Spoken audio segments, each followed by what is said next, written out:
Amid the frenzy of everyday life, where every second seems to dissolve in the rush of modern life, we rarely allow ourselves a pause to reflect on the subtleties that make up our existence.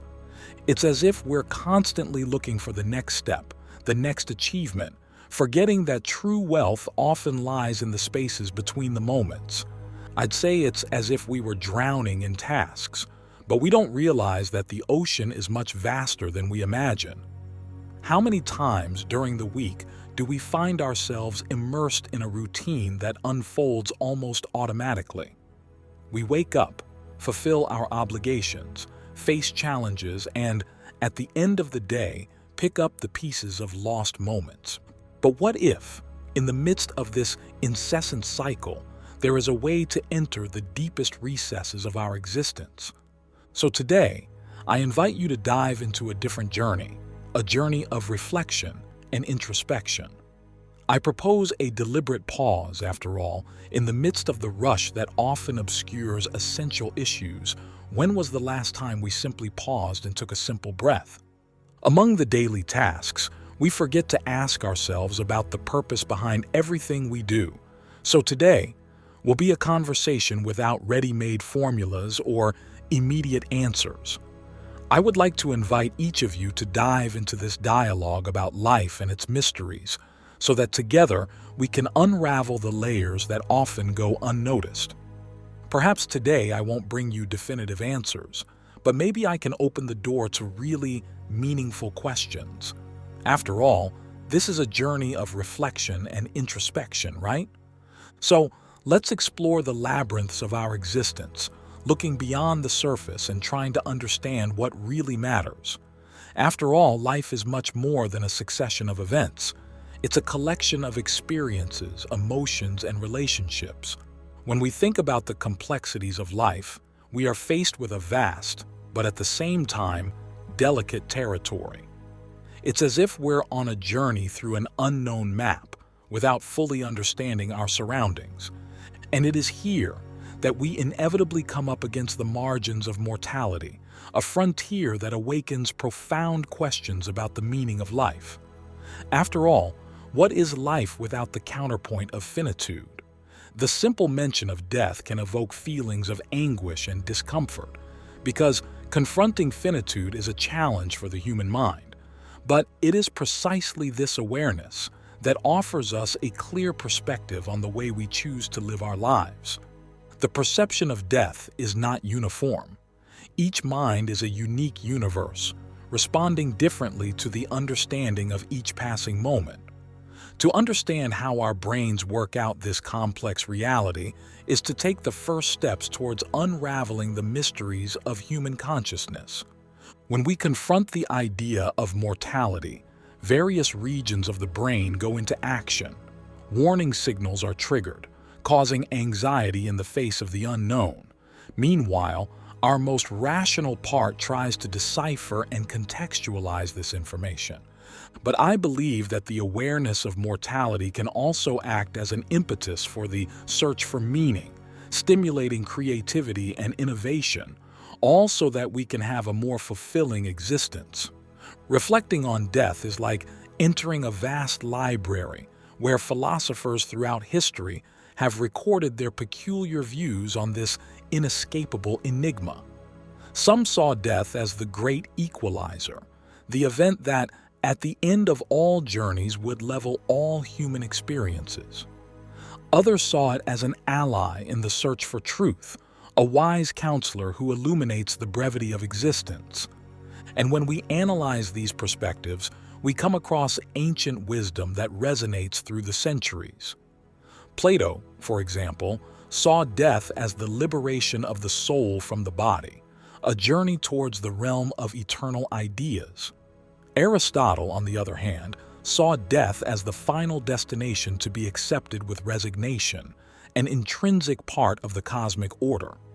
It's a reflection that also leads us to explore how ancient philosophers perceived the connection between life and death. Faced with the certainty of death, many of them sought to extract meaning and purpose from their existences.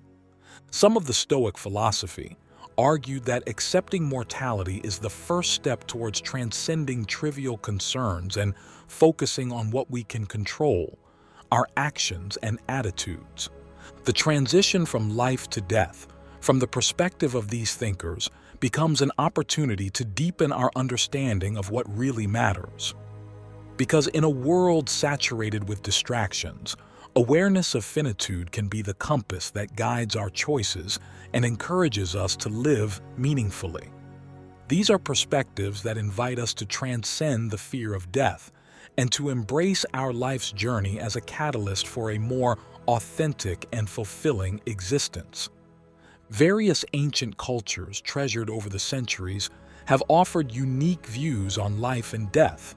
Like, for example, in the teachings of Buddhism, a spiritual tradition that guides us to live consciously. Imagine that life is like a river that never stops flowing, always changing. The Buddhist sages tell us that death is not the end of this river, but just a bend. It's as if life continues in an eternal dance. For them, death is not the end, but a transition. It is a continuity, a metamorphosis in the cosmic dance of existence. For Buddhism, to understand death is to understand life itself. So, given the various perspectives I've shared here, how can we bring these ancient lessons into our daily lives? Look, reflecting on life reveals a reality that is often overlooked. There are those who are physically present, but somehow absent from existence itself. It's a silent tragedy, marked by limitations in the emotional, family, social, and spiritual dimensions. It's like wandering without connection to oneself and others, a way of existing that, in some ways, resembles physical death. We often put off living. We say that we will live after work or at some future time, as if life were a switch that we could turn on or off at any time. We simply forget that life is not a simple on-off button. It unfolds every day, and many seem to ignore this daily journey. Silent death occurs when we neglect the need to take care of ourselves, when we simply exist without reflecting on the true meaning of our existence and what really brings us joy. This death, although silent, has devastating internal effects. Saying that we will live tomorrow is a dangerous postponement because the choice to live is not something we can control like a switch. Life is happening every moment, and few really realize the preciousness of this continuous present. In a world where time is scarce, many of us don't invest enough in ourselves. It's as if we were dying every day, oblivious to this awareness. We die before death by neglecting ourselves. In this scenario, cultivating hope becomes crucial to facing the inevitable adversities. It's the belief that life deserves to be lived, not just in the future, but from this very moment, right now. It's not a question of escaping from reality, but of fully enjoying everything that life has to offer us. Exactly today, right now, we can choose to no longer escape from life, but to embrace it in its entirety. This does not imply the absence of challenges, but rather the willingness to savor every moment, even the difficult ones.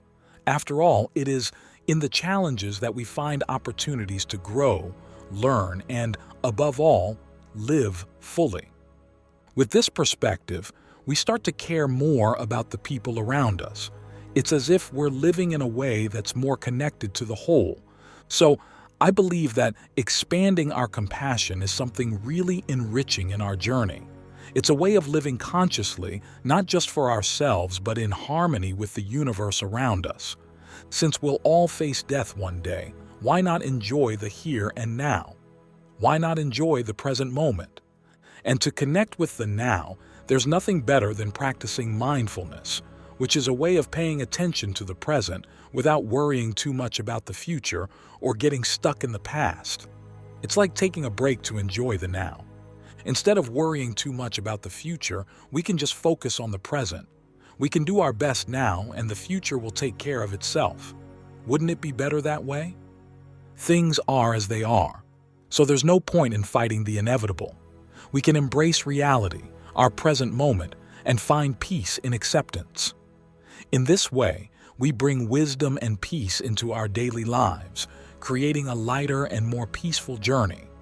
So, try to face life as it is, accepting the inevitabilities and focusing on what you can control. This extends to understanding our own finitude, because when we accept the passing nature of our existence, we are guided to live in the present moment in a full and meaningful way.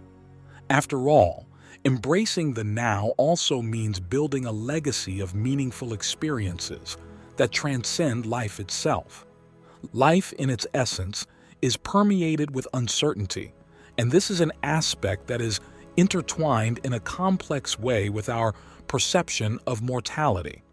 Uncertainty, as an inseparable shadow of our existence, plays a significant role in the way we face finitude. When we are faced with mortality, we are inevitably confronted with the uncertainty of what is beyond. But when we expand our consciousness, we are called to embrace not only the inevitable, but also that which is beyond our immediate comprehension. In this search, we find in the acceptance of uncertainty a path to serenity and a deeper understanding of our purpose. And this is where acceptance of the unknown becomes a transformative tool. For what gives us the courage to face the unknown is not resistance, but serene surrender to the flow of life. Acceptance is like a soft flame that illuminates the shadows of doubt and fear, allowing us to walk with confidence towards the mystery of life and death. In this way, we immerse ourselves not only in the mysteries of life and death, but also in the certainty that by accepting the unknown, we expand our understanding of what it means to truly exist. I've already thought a lot about this subject, about the relationship between life and death, and there's only one thing that I believe makes total sense: having a conscious life. Whatever our view of death, perhaps our best choice for this very moment is just to live, enjoy, and make the most of our experience consciously. To live a conscious life is to transcend the superficiality of existence and dive into the depths of who we really are. It means being fully present in every aspect of life, from the briefest moments to the most profound experiences. Because the basis of a conscious life is the acceptance of impermanence.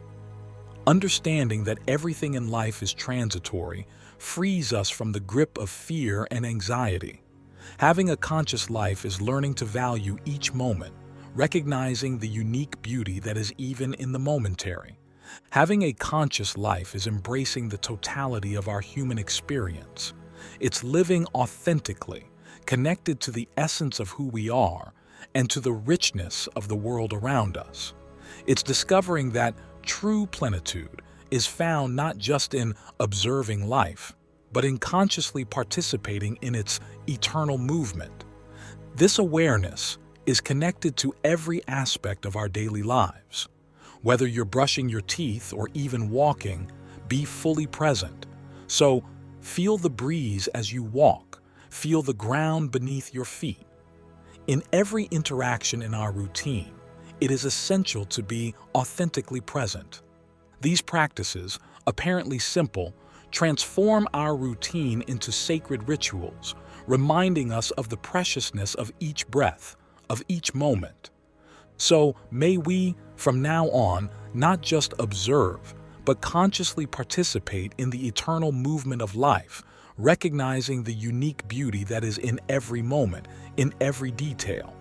Because, as I said, having a conscious life is discovering that true plenitude is found in active and authentic participation in the unfolding of our lives. So, my dear friends, live, but live aware of this divine gift that has been given to us. Thank you for embarking on this journey with me. If this video resonated with you, I invite you to like and subscribe to our channel. Share this video with others so they can benefit from this message. And don't forget to leave a comment below sharing your thoughts, reflections, and experiences. Thanks again for watching and for joining me. Take care and see you soon.